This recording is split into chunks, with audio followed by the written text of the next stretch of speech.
గాని కావాలని కోరుతా ఉన్నారు. దాదాపుగా 2-3 సార్లు చంద్రబాబుతో భేటీ అయిన తర్వాత చివరికి ఎట్టకేలకు కూడా ఆయన భీమిలి నియోజకవర్గాన్ని తిరిగి సాధించుకున్న పరిస్థితి కనిపించింది. అలాగే ఇక పాడేరుకు సంబంధించి కూడా ఒక అభ్యర్థిని వెంకట రమేష్ నాయుడిని ప్రకటించడం జరిగింది. అలాగే దర్శి అసెంబ్లీ నియోజకవర్గానికి సంబంధించి కూడా తెలుగుదేశం పార్టీ ప్రకాశం జిల్లా ఉంది. ఈ అసెంబ్లీ స్థానానికి సంబంధించి కూడా గత కొంతకాలంగా మాజీ మంత్రి సిద్ధారావు గారు అలాగే సిట్టింగ్ ఎమ్మెల్యే ఎవరైతే మద్దిశెట్టి వేణుగోపాల్ ఉన్నారో వారిద్దరు వస్తారని చెప్పి ఆశించారు. అయితే మద్దిశెట్టి వేణుగోపాల్ చంద్రబాబుతో నిన్న భేటీ అవ్వడం జరిగింది. సర్వేలో ఆయన కొంత వ్యతిరేకత ఉండటంతో మాజీ మంత్రి గొట్టిపాటి హనుమంతరావు మనవరాలు లక్ష్మిని అక్కడ ప్రకటించడం జరిగింది. అలాగే ప్రధానంగా చూసుకుంటే కడప జిల్లాకు సంబంధించి రాజంపేటకు సంబంధించి కూడా సుగవాసి సుబ్రహ్మణ్యాన్ని ప్రకటించారు. కర్నూలు జిల్లా ఆలూరుకు సంబంధించి కూడా వీరభద్ర గ్రౌండ్ని ప్రకటించడం జరిగింది. అలాగే గుంతకల్లు అనంతపురం జిల్లా గుంతకల్లుకు సంబంధించి కూడా వైఎస్ఆర్సీపీ నుంచి ఇటీవల టీడీపీలో చేరిన మంత్రి గుమ్మనూరు జయరాముని అక్కడ ప్రకటించడం జరిగింది. అలాగే అనంతపురం అర్బన్కి సంబంధించి కూడా దగ్గుపాటి వెంకటేశ్వరరావు ప్రసాద్ని ప్రకటిస్తూ కూడా తెలుగుదేశం పార్టీ నిర్ణయం తీసుకోవడం జరిగింది. ఇక పార్లమెంటు స్థానాలకు సంబంధించి కూడా దాదాపుగా 4 పార్లమెంటు స్థానాలు ప్రకటించాల్సి ఉంది ఇవాటి వరకు. ఈరోజు ఆ 4 పార్లమెంటు స్థానాల్ని తెలుగుదేశం అయితే ప్రకటించింది. దీంట్లో కడపకు సంబంధించి కూడా మొదటి నుంచి ప్రస్తుతం పార్లమెంటు అధ్యక్షుడు శ్రీనివాసరెడ్డిని ప్రకటిస్తారు అని చెప్పి కూడా అందరూ ఎంతగా ఆసక్తిగా ఎదురు చూశారు. ప్రస్తుతం ఆయనకైతే కొంత నిరాశ ఎదురైంది. అక్కడ భూకేష్ రెడ్డిని ప్రకటిస్తూ కూడా టీడీపీ అధిష్టానం నిర్ణయం తీసుకుంది. అనంతపురం పార్లమెంట్కి సంబంధించి కూడా జేసీ ప్రభాకర్ రెడ్డి అలాగే మరొక వ్యక్తి పేర్లు ప్రధానంగా తెర మీదకి రావడం జరిగింది. కానీ ఇక్కడ మాత్రం అంబికా లక్ష్మీనారాయణని ఇక్కడ ప్రధానంగా చర్చించడం జరిగింది. అనేక సర్వేల తర్వాత కూడా తిరిగి ఆయన అంబికా లక్ష్మీనారాయణని ప్రకటిస్తూ కూడా టీడీపీ నిర్ణయం తీసుకోవడం జరిగింది. ఇక అలాగే చూసుకుంటే ఒంగోలు పార్లమెంటుకు సంబంధించి కూడా సిట్టింగ్ ఎంపీ మాగుంట శ్రీనివాసరెడ్డిని తిరిగి వైఎస్ఆర్సీపీ నుంచి టీడీపీలో ఆయనకి టికెట్ కేటాయిస్తూ కూడా టీడీపీకి సంబంధించి కూడా నిర్ణయం తీసుకోవడం జరిగింది. మొదటగా ఆయన కుమారుణ్ణి ప్రకటించాలని చెప్పి కూడా మొదటి నుంచి భావించారు. కానీ ఆయనపై కొన్ని లెక్కర్ కేసులు ఉండటం మూలంగా తిరిగి మాగుంటకే కేటాయిస్తూ టీడీపీ అధిష్టానం నిర్ణయం తీసుకుంది. ఇక చివరిగా విజయనగరం పార్లమెంటుకు సంబంధించి కూడా ఇక్కడ అశోక్ గజపతిరాజు మీసాల శిరీషతో పాటు తదితర పేర్లు ఇక్కడ ప్రధానంగా తెర మీదకి రావడం జరిగింది. కానీ ఎట్టకేలకు అక్కడ అప్పలనాయుడు అనే అభ్యర్థిని తిరిగి తెలుగుదేశం పార్టీ కూడా ప్రకటించడం జరిగింది. ఓవరాల్గా చూసుకుంటే ఈ రోజు వరకు తెలుగుదేశం పార్టీకి సంబంధించి 144 అసెంబ్లీ స్థానాలతో పాటు 17 పార్లమెంటు స్థానాలకు మొత్తం జాబితాని తెలుగుదేశం పార్టీ ఈ రోజు వరకు పూర్తి చేసిన పరిస్థితి కనిపించింది. భారతీయ జనతా పార్టీ కూడా 10 అసెంబ్లీ 6 పార్లమెంట్ను పూర్తి చేసింది. జనసేనకు సంబంధించి 18 అసెంబ్లీ 1 పార్లమెంట్ ప్రకటించింది. మిగిలిన 3 అసెంబ్లీ 1 పార్లమెంట్కి సంబంధించి కూడా ఇవాళ కానీ రేపు కానీ అభ్యర్థులు ప్రకటించే అవకాశం అయితే కనిపిస్తూ ఉంది. ఎందుకంటే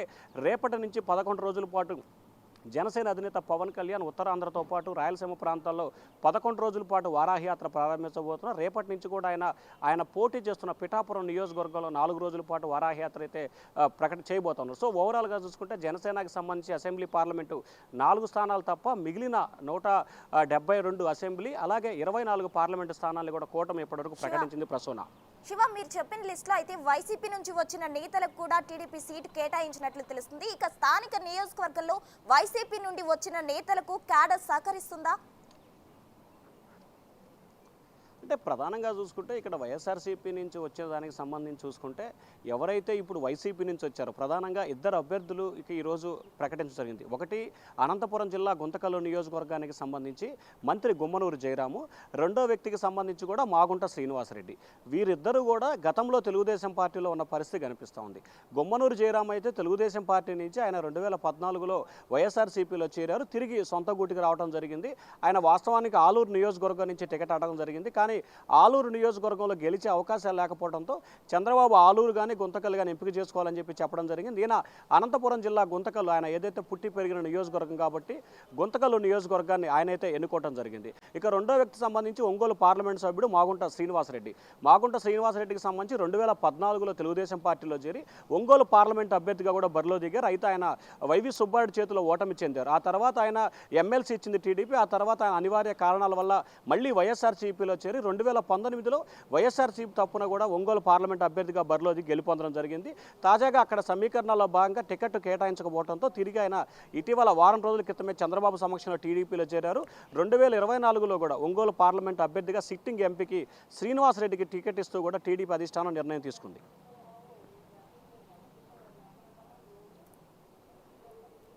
శివ, చెప్పండి, గంటా శ్రీనివాసుల్ని చీపురుపల్లి పంపిస్తా అంటున్నారు. దీన్ని ఎలా చూడాలంటారు? అంటే ప్రధానంగా చూసుకుంటే ప్రస్తుత గంటా శ్రీనివాస్కి సంబంధించి కూడా ఏదైతే గత కొంతకాలంగా ఆయన విశాఖపట్నం సౌత్ కానీ నార్త్ కానీ లేకపోతే భీమిలి అసెంబ్లీ కానీ ఇవ్వాలని చెప్పి ఆయన కోరిన పరిస్థితి కనిపించింది. విశాఖపట్నం సౌత్ నార్త్కు సంబంధించి జనసేన బీజేపీకి కేటాయించిన నేపథ్యంలో కూడా ఆయన్ని చీపురుపల్లిగా పోవాలని చెప్పి చంద్రబాబు సూచన చేయడం జరిగింది. గత 20 రోజుల కాలంగా కూడా గంటా శ్రీనివాస్ 2 సార్లు చంద్రబాబుతో భేటీ అయ్యారు. ఆయన అనుచరులతో కార్యకర్తలతో భేటీ అయ్యారు. ఒక దశలో ఆయన పార్టీ వేడతారని చెప్పి కూడా విస్తృతంగా ప్రచారం జరిగింది. అయితే జనసేనకి సంబంధించి సీట్ల సర్దుబాటులో భాగంగా ఇటు చంద్రబాబు కూడా జనసేనకు ఒక ప్రపోజల్ పెట్టాడు. భీమిలి కానీ విశాఖపట్నం సిటీలో కానీ ఒక స్థానాన్ని మాత్రమే కోరుకోవాలి, 2 అంటే సాధ్యం కాని పరిస్థితి కాబట్టి ఏదో ఒకటి కోరుకోవాలని చెప్పి కూడా చంద్రబాబు జనసేనకు ప్రతిపాదన చేశారు. ఎవరైతే ఇటీవల వైఎస్ఆర్సీపీ నుంచి వంశీకృష్ణ యాదవ్ వైఎస్ఆర్సీపీ నుంచి జనసేనలో చేరో ఆయన కూడా విశాఖపట్నం సిటీలో ఒక సీటుతో పాటు భీమిలి టికెట్ని కూడా ఆశించడం జరిగింది. సో ఇటు వంశీకృష్ణ యాదవ్ ఇటు గంటా శ్రీనివాసరావు వీరిద్దరూ కూడా ఆ 2 సీట్లలో ఏదో ఒక సీటు కావాలని చెప్పి పట్టుబట్టే నేపథ్యంలో కూడా చంద్రబాబు భీమిలి తీసుకున్నారు, టీడీపీ భీమిలి తీసుకొని జనసేనకు సంబంధించి విశాఖపట్నం సౌత్ తీసుకోవడం జరిగింది. సో ఈ 2 అసెంబ్లీ స్థానాలు చెరొకటి తీసుకున్న నేపథ్యంలో కూడా తిరిగి గంటా శ్రీనివాసరావు ఏదైతే టికెట్ ఆశించారో అదే టికెట్ని చంద్రబాబు కేటాయించారు. గత నెల రోజుల కాలంగా కూడా తీవ్ర ఉత్కంఠ ఉద్వేగంగా కూడా గంటా శ్రీనివాసరావుకి సంబంధించిన రాజకీయ ఎపిసోడ్ అయితే జరిగింది. ఒక దశలో పార్టీ వేడతారని చెప్పి ప్రచారం జరిగింది, మరికొన్ని సమయంలో ఆయన పోటీ చేయరని చెప్పి కూడా ప్రచారం జరిగిన నేపథ్యం ఎట్టకేలకు భీమిలి నియోజకవర్గం నుంచి మరోసారి పోటీ చేపించేందుకు కూడా టీడీపీ అధిష్టానం ఆయనకైతే అవకాశం కలిగించింది. ప్రసూన శివ, అయితే ఇప్పుడు రిలీజ్ చేసిన లిస్ట్ లో తమ పేరు వస్తుందని ఆశపడి భంగపడిన అభ్యర్థులు ఎవరైనా ఉన్నారా? అంటే ప్రధానంగా చూసుకుంటే పార్లమెంటు స్థానాలకు సంబంధించి కూడా కొంతమంది అభ్యర్థులు ఉన్న పరిస్థితి కనిపిస్తూ ఉంది. అనంతపురం పార్లమెంటుకు సంబంధించి కూడా ప్రసాదరావుతో పాటు జేసీ పవన్ కుమార్ రెడ్డి వీరిద్దరు కూడా అనంతపురం పార్లమెంటుకు సంబంధించి కూడా టికెట్ ఆశించడం జరిగింది. అలాగే అనంతపురం అసెంబ్లీకి సంబంధించి కూడా మాజీ ఎమ్మెల్యే ప్రభాకర్ చౌదరి, అలాగే ఇటీవల ఒక యువనేత మహిళలకు కూడా శోభన అనే మహిళకు కూడా ఇవ్వాలని చెప్పి చంద్రబాబు సర్వే చేయించడం జరిగింది. వారిద్దరు కూడా ఇప్పుడు తీవ్ర స్థాయిలో అసంతృప్తి అయితే పెళ్లిబిక్కిన పరిస్థితి కనిపిస్తూ ఉంది. అలాగే గుంతకల్ అసెంబ్లీ నియోజకవర్గానికి సంబంధించి గతంలో 2014లో పోటీ గెలుపొంది 2019లో ఓడిపోయిన వాళ్ళు కూడా తమకు తిరిగి టికెట్ కేటాయించాలని చెప్పి కూడా వారు కోరిన పరిస్థితి కనిపించింది. దాంతోపాటుగా గుమ్మనూరు జయరాము టీడీపీలోకి రావడాన్ని కూడా గుంతకల్లు నియోజకవర్గ టీడీపీ శ్రేణులు తీవ్ర స్థాయిలో ఆందోళన కూడా చేసిన పరిస్థితి కనిపించింది. అలాగే కడపకు సంబంధించి పార్లమెంట్ నియోజకవర్గానికి సంబంధించి ఇక్కడ అనేకమైన పేర్లు తెర మీదకి రావడం జరిగింది. ప్రస్తుతం ఎవరైతే పార్లమెంటు జిల్లా అధ్యక్షులు ఉన్నారో శ్రీనివాసరెడ్డికి దాదాపుగా టికెట్ కన్ఫర్మ్ అయిన పరిస్థితి కనిపించింది. ఒక దశలో ఆయనకే టికెట్ కన్ఫర్మ్ అని చెప్పి కూడా చంద్రబాబు భుజం తట్టి కూడా పంపించారు. కానీ అనూహ్యంగా సర్వే నివేదికలు పొత్తులో భాగంగా కొన్ని మార్పులు చేర్పులు అంటే ప్రాంతాల వారీగా ఒక్కొక్క పార్లమెంటు పరిధిలో ఒక్కొక్క జిల్లాలో ఈ సామాజిక వర్గానికి టికెట్ కేటాయించాలనే కుల సమీకరణలు కూడా చాలా చూడటం జరిగింది. అయితే కడప పార్లమెంటుకు సంబంధించి రెడ్డి సామాజిక వర్గానికి ఇచ్చినా కానీ గెలిచే అవకాశాలను అభ్యర్థికి టికెట్ ఇవ్వాలని చెప్పి కూడా చంద్రబాబు భావించారు. అక్కడ కూడా శ్రీనివాసరెడ్డి కాకుండా మరొక అభ్యర్థికి అయితే టికెట్ కేటాయించిన పరిస్థితి కనిపించింది. మరొక వైపు కళా వెంకటరావుకు సంబంధించి ఆయన ఎచ్చెర్ల స్థానాన్ని ఆశించాడు కాబట్టి అక్కడ బీజేపీ కోటాలో ఎచ్చెర్ల అసెంబ్లీ వెళ్ళింది. ఈయనకి చీపురుపల్లి ఏదైతే ప్రస్తుత విద్యాశాఖ మంత్రి ఉన్నారో బొత్స సత్యనారాయణపై కూడా మాజీ మంత్రి కళా వెంకటరావు పోటీ పడబోతా ఉన్నారు. అయితే శివ, అయితే వాళ్ళు ఆశించిన స్థానం కాకుండా ఇంకో స్థానం ఇవ్వడంపై వాళ్ళు ఎలా రియాక్ట్ అవుతున్నారు? అంటే ప్రధానంగా చూసుకుంటే కళా వెంకటరావుకు సంబంధించి కూడా గతంలో 2 సార్లు చంద్రబాబుతో భేటీ అవడం జరిగింది. ఎప్పుడైతే ఎచ్చెర్ల భారతీయ జనతా పార్టీకి వెళ్తుందో వెళ్ళినప్పుడే చంద్రబాబు పిలిచి ఆయనతో మాట్లాడటం కూడా జరిగింది. కళా వెంకటరావు ఆ తర్వాత బయటకు వచ్చి మీడియాతో మాట్లాడుతూ కూడా చంద్రబాబు నాకు దేవుడితో సమానం, ఆయన ఏ నిర్ణయం తీసుకున్నా దానికి కట్టుబడి అనుగుణంగా నేను పనిచేస్తానని చెప్పి ఆయన చెప్పిన పరిస్థితి కనిపిస్తుంది. అలాగే కళా వెంకటరావు కానీ ఆయన కుమారుడు ఇద్దరు కూడా టికెట్ ఆశించిన పరిస్థితి కనిపించింది.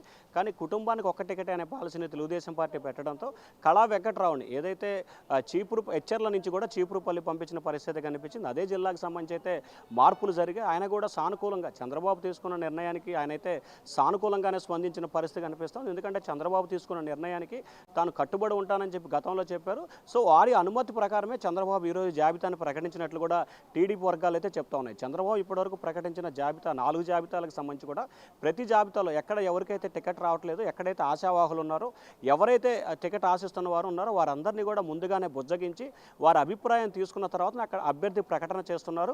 అక్కడ ఉన్న అసంతృప్తి ఆగ్రహాలకు సంబంధించి చల్లార్చిన తర్వాత మాత్రమే చంద్రబాబు అభ్యర్థుల ప్రకటన అయితే ఇప్పటివరకు కూడా 4 జాబితాలో ప్రకటన చేయడం జరిగింది. ప్రసూన, అయితే శివ, బుజ్జగింపులు చేసినప్పటికీ కొంతమంది అయితే సీటు తమకే కావాలంటూ ఏ పార్టీ అయినా పర్వాలేదు, సీటు అయితే కంపల్సరిగా కావాలి అని కొందరు నేతలు అయితే భావిస్తున్నారు. ఈ నేపథ్యంలో ఆల్రెడీ వైసీపీ తన లిస్టు ప్రకటించేసింది కాబట్టి కాంగ్రెస్ గూటికి చేరే అవకాశం ఉందంటారా? అంటే ఇప్పటికే ఎవరికైతే చూసుకున్నారో సీనియర్లకు సంబంధించి నలుగురు మాత్రమే ఇక మిగలటం జరిగింది. గతంలో చూసుకుంటే మనం గంటా శ్రీనివాసరావు కానీ, కళా వెంకటరావు కానీ, దేవినేని ఉమాకి సంబంధించి కానీ, బండారు సత్యనారాయణ ఇట్లాంటి సీనియర్ నేతలందరికీ కూడా టికెట్ నిరాకరించింది అధిష్టానం. అయితే తాజా జాబితాకి సంబంధించి కళా వెంకటరావు, గంటా శ్రీనివాస్ ఇరువురికి కూడా టికెట్ కేటాయించిన పరిస్థితి కనిపించింది. ఇక ప్రధానంగా చూసుకుంటే మాజీ మంత్రి ఎవరైతే ఉన్నారో బండారు సత్యనారాయణకి అయితే టికెట్ కేటాయించలేదు. అయితే ఆయన చంద్రబాబు ఇప్పటికే పలు దఫాలుగా ఆయన బుజ్జగించినట్లు కూడా తెలుస్తూ ఉంది. ఎందుకంటే పెందుర్తికి సంబంధించి ఆ అసెంబ్లీ స్థానం జనసేన కేటాయించిన నేపథ్యంలో ఆయన కూడా పార్టీ మారే అంశం ఎక్కడా లేదని చెప్పి ఆయన ఇటీవల ఆయన అనుచరులతో చెప్పారు. ప్రస్తుతం అయితే ఆయన అనారోగ్యంతో హాస్పిటల్లో చికిత్స పొందుతున్న పరిస్థితి కనిపిస్తూ ఉంది. మరొక మాజీ మంత్రి దేవినేని ఉమాకి సంబంధించి కూడా ఈరోజే ఆయనకి సంబంధించి కూడా రాష్ట్ర వ్యాప్తంగా ఉన్న అసెంబ్లీ నియోజకవర్గాలు, పార్లమెంట్ నియోజకవర్గాలకి సమన్వయకర్తగా కూడా నియమిస్తూ చంద్రబాబు ఈరోజే ఉత్తర్వులు జారీ చేయడం జరిగింది. సో ఓవరాల్గా 1-2 చోట్ల అయితే అసంతృప్త ఆగ్రహాలు ఉన్నాయి. ఇటీవల బీజేపీ ప్రకటించిన జాబితా మూలంగా 2-3 చోట్ల ఏదైతే తూర్పుగోదావరి జిల్లా అనపర్తికి సంబంధించి కానీ, అలాగే కొన్ని జిల్లాలు అక్కడక్కడ కొన్ని జిల్లాల్లో అయితే టీడీపీ, బీజేపీ, జనసేన మధ్య కొంత వాగ్వివాదం, గొడవలు జరుగుతున్న పరిస్థితి కనిపిస్తూ ఉంది. అనపర్తి అసెంబ్లీ స్థానానికి సంబంధించి ఎవరైతే ఉన్నారో ఆయన అయితే ఖచ్చితంగా వేరే పార్టీ నుంచి పోటీ చేయాలని చెప్పి ఆశిస్తున్నట్టు తెలుస్తూ ఉంది. అయితే ఇప్పటికే వైసీపీ కూడా అభ్యర్థులు ప్రకటన చేసిన నేపథ్యంలో ఆయన ఇండిపెండెంట్గా పోటీ చేసే అవకాశాలు అయితే కనిపిస్తున్నట్లు తెలుస్తూ ఉంది. మరి ఆయన బుజ్జగించేందుకు ఇప్పటికే ఎవరైతే ఆ జిల్లా నేత ఇన్ఛార్జి ఉన్నారో మాజీ మంత్రి పత్తిపాటి పుల్లారావు ఆయనతో మాట్లాడే ప్రయత్నాలు అయితే చేస్తూ ఉన్నారు Prasuna. Right, thank you Shiva.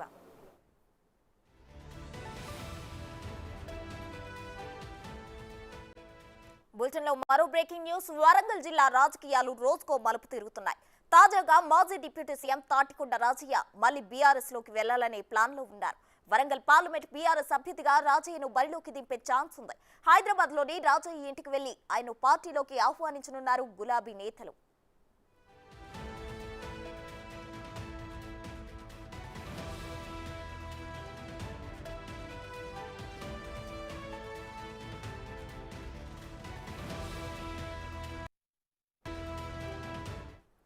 మరిన్ని వివరాలు మా ప్రతినిధి వేణు లైవ్ లో అందించడానికి సిద్ధంగా ఉన్నారు. వేణు, చెప్పండి. అయితే వరంగల్లో రోజుకో మలుపు తిరుగుతుంది రాజకీయం. అయితే తాటికొండ సీతయ్యను మళ్ళీ బీఆర్ఎస్ లోకి ఆహ్వానించే పనిలో బీఆర్ఎస్ నేతలు ఉన్నట్లు తెలుస్తుంది. అయితే బీఆర్ఎస్ లో ఆల్రెడీ ఉన్న నేతలు పక్కదారి పడుతుంటే మళ్ళీ తిరిగి బీఆర్ఎస్ లోకి వెళ్ళడం ఏంటి? దీన్ని ఎలా చూడాలంటారు? అంటే ప్రస్తుతం కొద్ది రోజుల్లో కూడా వరంగల్ రాజకీయాల లోపల ట్విస్టులు అయితే జరుగుతూ ఉన్నాయి. ఎవరైతే బీఆర్ఎస్ పార్టీని వీడనంటూ చెప్పుకొచ్చినటువంటి స్టేషన్ కనుపూర్ ఎమ్మెల్యే కడియం శ్రీహరి అనూహ్యంగా తన బిడ్డకు ఎంపీ అభ్యర్థిగా ఖరారైన తర్వాత తప్పుకుంటా అని చెప్పి లేఖ రాయడం, అదేవిధంగా బీఆర్ఎస్ పార్టీని వీడుతూ రెసిగ్నేషన్ ఇవ్వడం కూడా జరిగింది. దాంతో పాటుగా ఉదయమే కాంగ్రెస్ సంబంధించినటువంటి కీలక నేతలు కూడా ఆయన్ని కలవడం, వెంటనే ఆయన కాంగ్రెస్ పార్టీలో చేరుతున్నటువంటి అంశాలు కూడా అధిష్టానం దృష్టికి వెళ్ళాయి. దీంతో ఏదైతే కడియం శ్రీహరి పోరు తట్టుకోలేక పార్టీని వీడి కాంగ్రెస్ లో చేరుదామంటూ కూడా గత ఫిబ్రవరి మొదటి వారంలో రాజీనామా చేసినటువంటి తాటికొండ రాజయ్య కాంగ్రెస్ లో చేరేందుకు ఢిల్లీ వేదిక కూడా అనేక మంత్రాలు జరిపారు. అయితే స్థానిక రాష్ట్రానికి సంబంధించిన కొంతమంది నేతలు, స్థానిక గన్పూర్ సంబంధించిన కీలక నేతలు తను కాంగ్రెస్ పార్టీలో చేరుకుని అడ్డుకోవడంతో కూడా ఆయన చేరికైతే ఆగిపోవడం జరిగింది. ఇక ఈ తరుణం లోపల ఆయన ఏ పార్టీలో చేరుతారనే ఒక సందిగ్ధంలో నెలకొన్న సమయం లోపల తనకు ప్రధాన ప్రత్యర్థిగా ఉన్న కడియం శ్రీహరి కాంగ్రెస్ పార్టీలోకి వెళ్లడం ఖాయమైన నేపథ్యం లోపల తానే బీఆర్ఎస్ పార్టీలోకి ఆహ్వానించి వరంగల్ ఎంపీ అభ్యర్థిగా బరిలో నిలిచేందుకైతే ప్రస్తుతం అధిష్టానం ఆలోచిస్తున్నా తెలుస్తుంది. కొద్దిసేపటి క్రితమే ఆయనకు బీఆర్ఎస్ సంబంధించిన కీలక నేతల నుంచి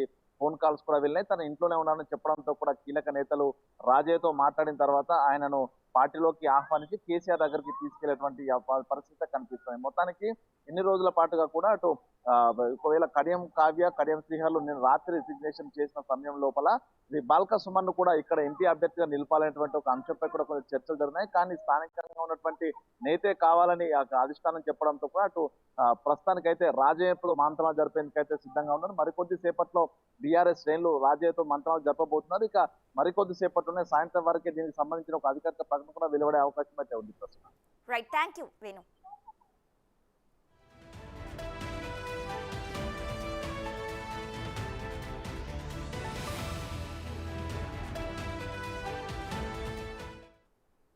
ఫోన్ ట్యాపింగ్ పై కేటీఆర్ వ్యాఖ్యలకు కౌంటర్ ఇచ్చారు మంత్రి కోమటిరెడ్డి వెంకటరెడ్డి. మీడియాతో చిట్చాట్ చేసిన మంత్రి కోమటిరెడ్డి ఫోన్ ట్యాపింగ్ వ్యవహారంలో కేటీఆర్ చేసిన వ్యాఖ్యలపై స్పందించారు. ఫోన్ ట్యాపింగ్ జరిగిందని కేటీఆర్ ఒప్పుకున్నారు. 2-3 ట్యాప్ చేయడం కూడా నేరమే. కేటీఆర్ వ్యాఖ్యలు సుమోటోగా తీసుకుని కేసు బుక్ చేయాలని మంత్రి కోమటిరెడ్డి అన్నారు. సినిమా